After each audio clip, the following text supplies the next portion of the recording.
Part 3. Number 3. Comparing the two. Yes, we're still not done here. Obviously, the original story is a purely visual experience. There is no music to enhance the experience. However, this is one of the wonderful advantages of animation. Among the many kinds of freedom it gives you, it allows you to add wonderful music to already powerful visuals. DC animated movies are usually excellent in this regard. The soundtrack of The Dark Knight Returns by Christopher Drake was perfect for the story.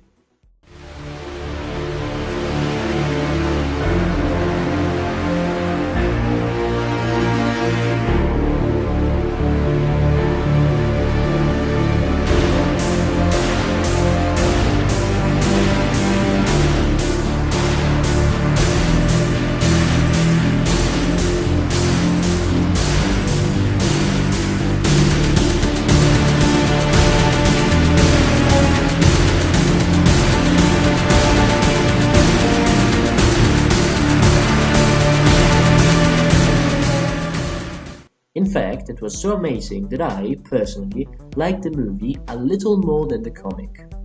And of course, who could forget the epic soundtrack Shelley Walker wrote for Batman Mask of the Phantasm, possibly the best Batman theme ever composed.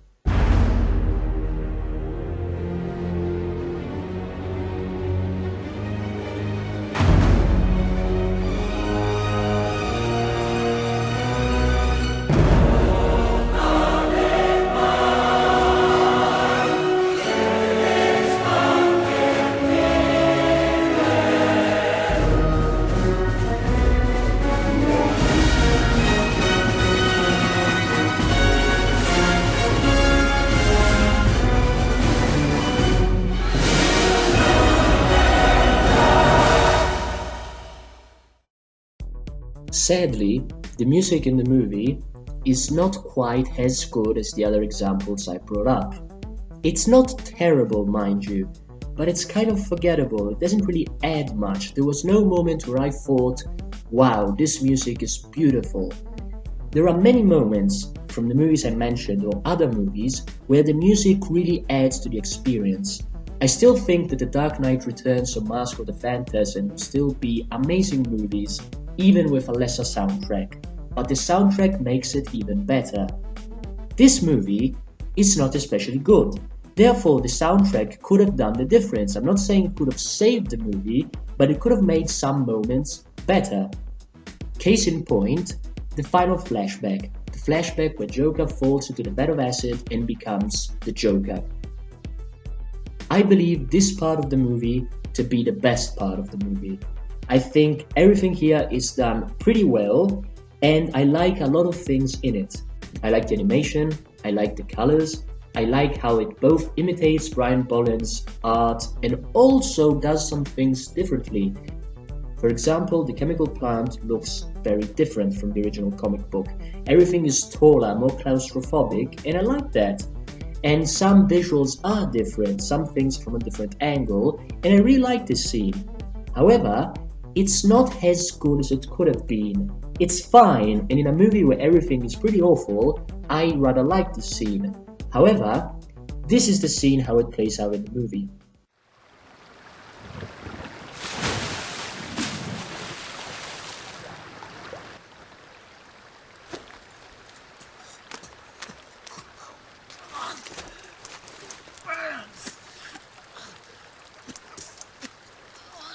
I'm itching all over. What's that?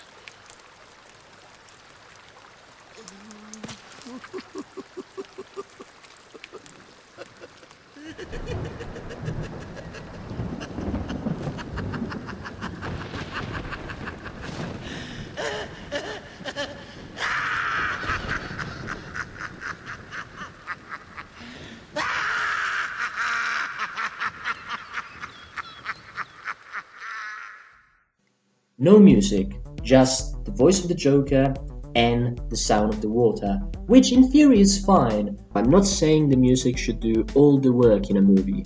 Silence or the absence of music can actually work very well to create tension, drama. It's fine. My point is that this scene, I think, would have been better with music in it. It's the kind of scene that would have been improved by the addition of music. To prove my point, here is the same scene, but I edited in the soundtrack from The Dark Knight Returns.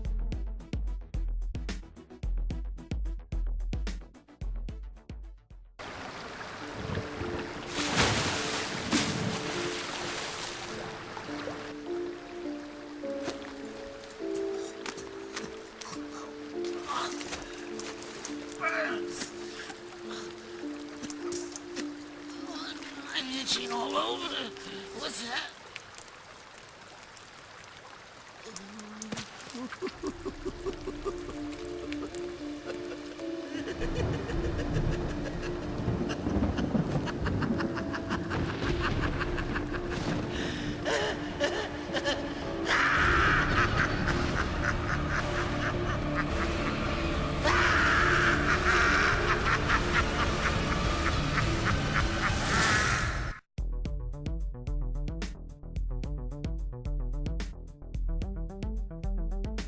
Maybe it's just me, but isn't it so much better with the appropriate music?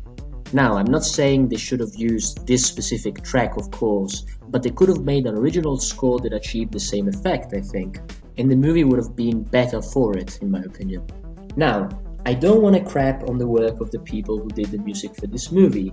I'm not saying they're bad at what they do, and for all I know, they had very little time, very little direction, or any other problem, so I'm not blaming anyone for this.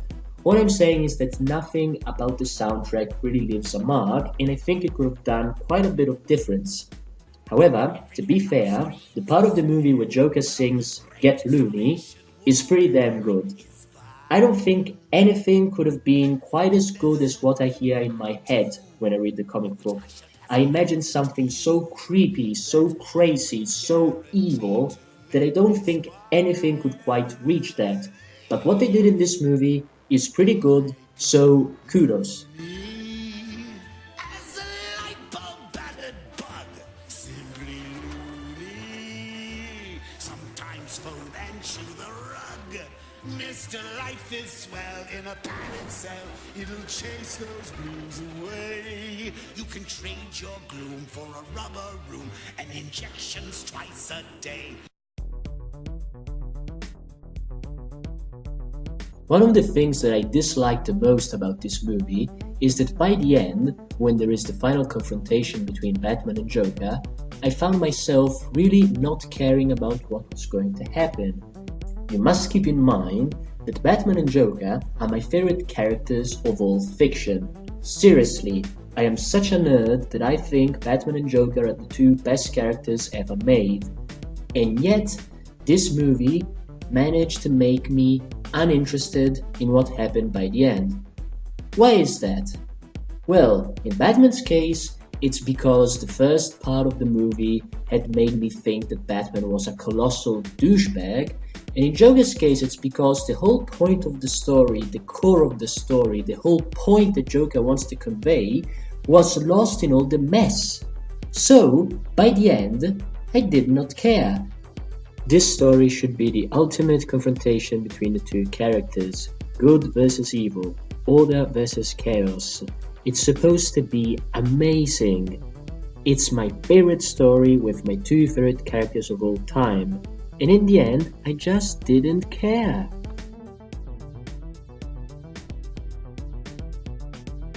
In the comic, the final confrontation between Batman and Joker basically takes place in 3 phases, let's say.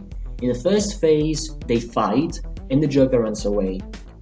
In the second phase, Batman is running around this mirror maze as the Joker talks and makes a monologue about how all that separates him and us is one bad day. All that it takes to make a man insane is one really bad day. And so the Joker makes a comparison between him and Batman and says that obviously they both had a really bad day and that Batman needs to admit that he is also crazy. He needs to admit that they're both crazy, that they both snapped, that the world hurt them both. The monologue ends with a wonderful line where the Joker says, it's all a joke. Everything that people care for, it's all a joke. So why don't you see the joke? Why aren't you laughing? And then Batman comes in and replies by saying, because I've heard it before and it wasn't funny the first time either. Now, I love this dialogue. I absolutely love this dialogue. In the comic, you get the distinct impression that the Joker is getting more and more sad as he talks. There's this final panel where he says, "Why aren't you laughing?" and his face looks absolutely sad. In fact, it's really striking because we've never seen the Joker have a face that sad, and it's really powerful.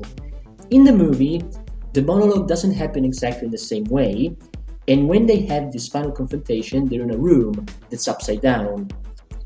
An interesting thing is that this is the same room where the flashback with the wife happened, which is an interesting idea. Now, the Joker in the animated version is not sad when he asks, "Why aren't you laughing?" He is angry. This irritated some people because they said the Joker is not supposed to be angry there, he's supposed to be sad. Personally, I prefer the sad version. I prefer the idea that the Joker is showing that deep down, besides being evil and crazy, he is also very sad because he sees a very sad truth in the world. However, the idea that he gets angry in the animated version, almost frustrated because Batman just won't get the point, is not bad. I don't mind it. I don't think it was needed, and I think they should have just stuck to the story, period. However, this is one minor change which I personally did not mind. What I did mind a little is how the monologue is almost in the background as we see Batman in the maze, fighting the little midgets and all that. I did not care for the action as much. I wanted the monologue to be the core of that scene. Anyway, this scene, this part of the confrontation is okay. The final part of the confrontation, and what I think is the climax of the story, is the joke.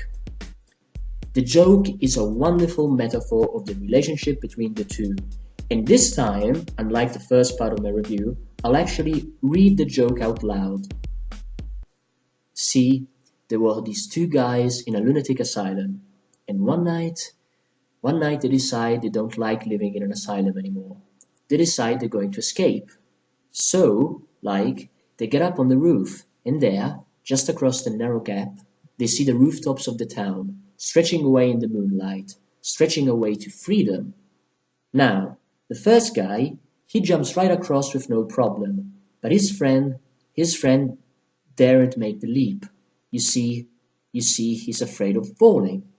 So then, the first guy has an idea. He says, "Hey, I have my flashlight with me. I'll shine it across the gap between the buildings. You can walk along the beam and join me." But the second guy just shakes his head. He says, "What do you think I am? Crazy? You turned it off when I was halfway across." And the two laugh together. Now, I'll get to the ambiguous ending in a second, but this joke is really important. This joke is a metaphor of the two. Just like the two patients of the lunatic asylum, they also are trying to escape. They're also helpless and insane. Both have had some horrible experience that made them insane in Joker's point of view. Batman has chosen to be good, Joker has chosen to be evil. Now, one of them has the courage to make the jump, and in my interpretation, that's Batman. The Joker doesn't dare make the jump, he doesn't dare face the world, and he decides to rather go with the flow and become as insane as the world. The other character, the patient, offers him help, just like Batman did. The other patient offers him a flashlight, which is no help at all. This is a metaphor of the fact that Batman is offering a help that is meaningless because it's too late. Everything is too late. Also, this joke points to the idea that, in Alan Moore's point of view, or at least in the Joker's point of view, both characters are insane, in a different way, but they're both insane. There is more that one can say about the joke, but I'd say this is the bare minimum. This is the core of the joke and why it's so great. Now, the joke is in the movie, obviously. However, What really irritated me about this part, and I was so disappointed, is the delivery. Let me get this out of the way. Mark Hamill is awesome. He's a fantastic Joker, and in my opinion, he has never given a bad performance as the Joker. My favorite being Batman Beyond: Return of the Joker. And he's fine in this movie. I'll get to it later when I talk about the voice acting in general, but obviously you all know these people are wonderful. Mark Hamill is great. And his voice is great, his laughter is great. I don't know if it was his choice or whether it was bad direction, if it was because they wasted so much time on other things, but this joke is told so quickly. You know, it's funny. This reminds me of a joke. See, there were two guys locked in a lunatic asylum. And one night they decided they didn't like that anymore. They decided to escape. So they made it up to the roof, and there, just across this narrow gap, they see rooftops stretching across town, stretching to freedom. Now, the first guy, he jumps right across, no problem. But his friend, oh, no way. He's afraid of falling. So the first guy, he has an idea. He says, hey, I got this flashlight with me. I'll shine it across the gap between the buildings, and you can walk across the beam and join me. But the second guy says, what do you think I am, crazy? You just turn it off when I'm halfway across. Now, this is a matter of perception and personal opinion. Perhaps this delivery sounds fine to many of you, I don't know. To me it sounded extremely off, because it's not a good way to tell a joke. A joke should be told patiently, with build-up, and you have to keep in mind that this is at the end of the story. It's supposed to encapsulate the whole thing. And it's told so quickly and abruptly. It doesn't give you any kind of satisfaction. I was really let down. After all that had happened in the movie, I was hoping that at least the final joke would be perfect. So good that even if all the rest of the movie was horrible, I could still watch that scene on YouTube and love it because I loved the joke. I really can't. Something about this, the delivery, how it's directed, I don't know what it was, is just so off-putting. It's so rushed. It just feels as if they wanted to get it over with. I don't know if I can convey exactly how sad I was at the end of all this. I hoped at least the joke would be good, but I don't think it was. Then there's the ending, in which Batman and Joker share a laugh, and the ambiguity of this laugh is fantastic, as I've said. If you have seen part 1 of my review, I explain thoroughly why I think this ending is great. What I didn't mention there is how they adapted the ending in the movie. In the comic, there's a shadow of the two laughing together, and then it pans down and we see the rain. We don't know exactly what's happening, and there's a doubt that perhaps Batman has snapped and killed the Joker. It's been a theory for years. Personally, I don't want to know. I like open endings. I'm not the kind of person who wants to know if the spinning top at the end of Inception falls down or not. I like doubt. In the movie, I have to admit, they were pretty clever about this ambiguity. What they did is that the camera pans down and then we only hear Batman laughing. Now, what does this mean exactly? Is Joker simply catching his breath? Is Batman choking him? Is it just a coincidence? What's going on? Despite how much I did not like this movie, and despite how sad I was because I thought they ruined the final joke, I must admit the way they maintained the ambiguity in the ending was pretty clever. Having Batman laughing on his own was a good idea, and I think it was the only way you could adapt this in a convincing way. So for this, I commend them. Number 4. Positive stuff in the movie. Before I give this movie my score, and before I address fan service and a lot of issues that I think need to be addressed in this movie, I want to talk about the positives. Even though I hated this movie personally, and I think it's a huge disappointment in a bad movie, it has some things that are good, and good things, even in movies you hate, should be addressed. The voice acting is excellent. If there's one thing DC movies will never get wrong, it's the voice acting. Kevin Conroy is a wonderful Batman, as you all know. Mark Hamill is a wonderful Joker, as you all know.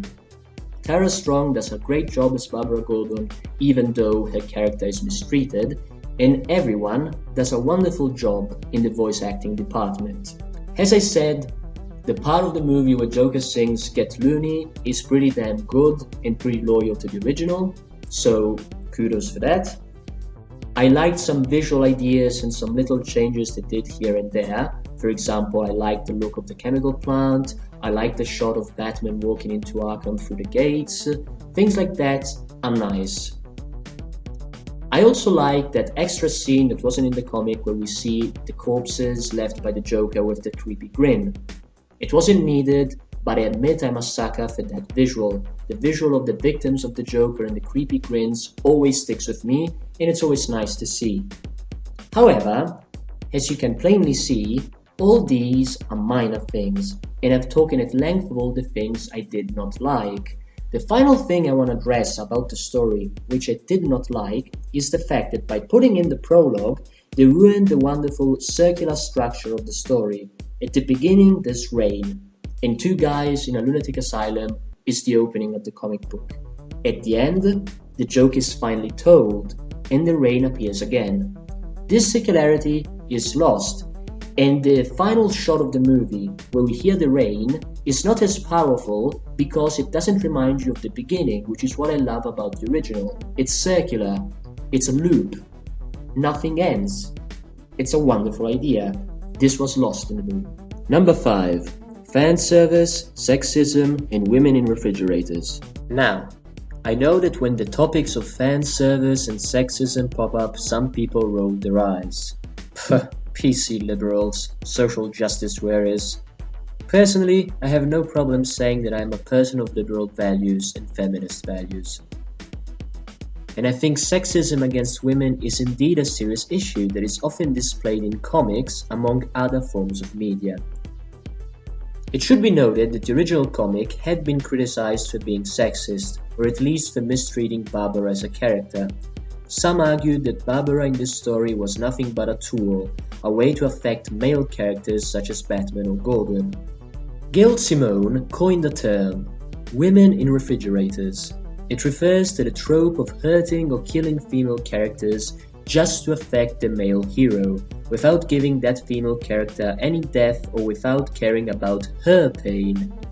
I think there is a lot of truth to this trope, and we can often observe it in comic books and in many other different kind of stories. Does the original Killing Joke story do this?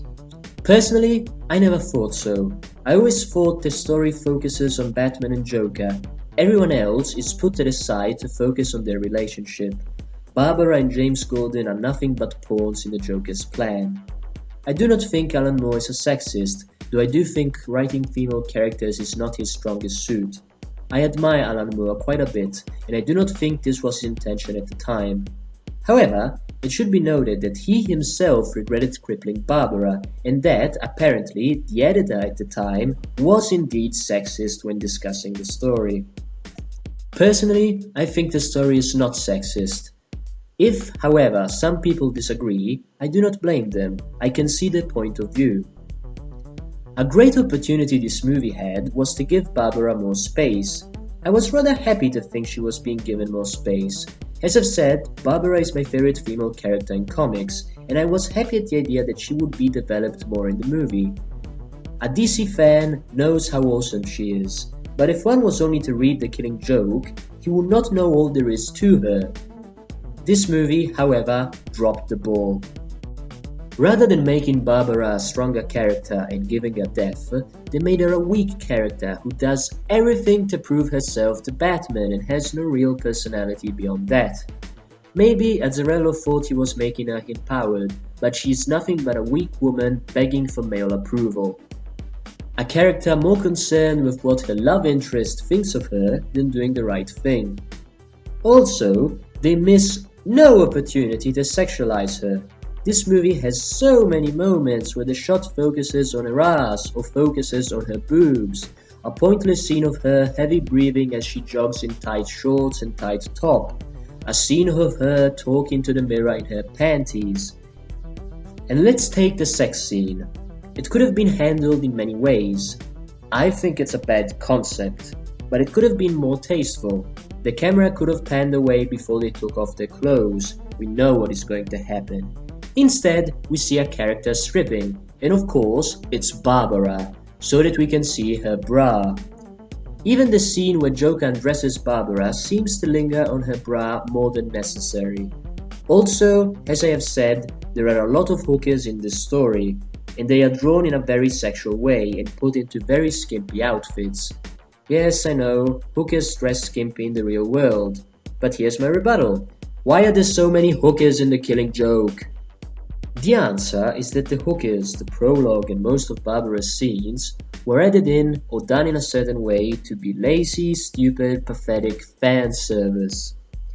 If fan service serviced both men and women equally, I would still find it kind of dumb and cheesy, but it would be less of an issue. But it is inarguably something done to please male audiences 98% of the time, and in this case, it's not even a little subtle. I believe fan service to be lame in and of itself, and it's just infuriating in this story. If you have a story to tell, tell it. If sex adds character to it, do it. If you want porn, use the internet. I don't think there's much of a debate here. This movie is filled with sexist writing and fan service, and it is as deplorable as it is stupid. And, again, a bloody waste of time. What makes it worse is that there is a mid-credit scene with Barbara adopting her identity as Oracle. I love Oracle as a character, more than Batgirl, a smart, strong woman who fights evil even if bound in a wheelchair. How awesome is that? If more of this movie had focused on that side of her, giving her more character while still keeping the main focus on Batman and Joker, this movie could have been great. But this is what we got. Number 6. In conclusion.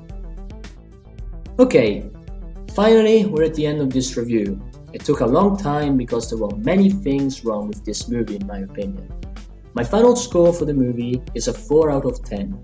When I was watching the movie, I started taking notes furiously because I realized very soon there was a lot that didn't work in this movie.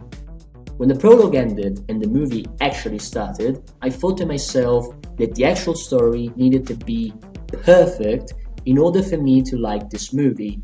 The prologue was awful, so everything else needed to be fantastic, and maybe the movie could achieve a 7 out of 10. Since the prologue, as I said, is awful, I would call it a 2 out of 10. And since everything else after that I'd say is at best a 6 out of 10, I can only give this movie a 4 out of 10. It's a huge disappointment, a terrible adaptation, and I really am incredibly pissed.